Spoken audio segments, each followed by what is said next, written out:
రూకులు లేక కొనండి అంటే రూకులు ఇచ్చేస్తున్నారు మీరు.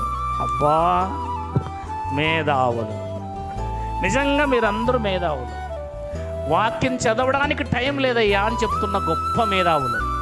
ఒక రకంగా చెప్పాలంటే దేవుని లక్ష్యము చేయని వాళ్ళు. బా సూపర్. ఏం చేద్దాం అబ్బా, టైం లేదు దేవుడా, టైం లేదంతే.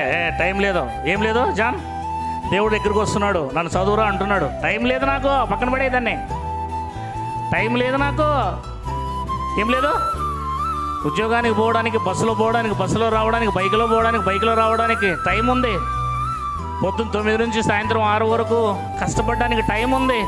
20 అధ్యాయులు రోజు బైబిల్ చదవడానికి టైం లేదంటున్నావంటే నువ్వు విశ్వాసివా? ఇంతకు దేవుని కుమారుడువేనా?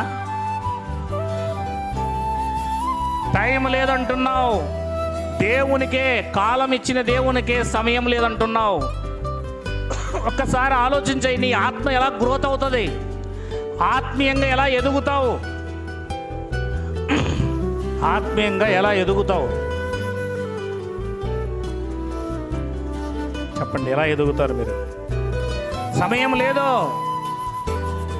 నెపములు చెప్తాం, మన్నించండి, క్షమించండి, నెపములు చెప్తాం, అది నెపం. సాకులు చెప్తాం. వద్దు, బైబిల్ చదవండి, మీ ఆత్మను మీరు రక్షించుకోండి.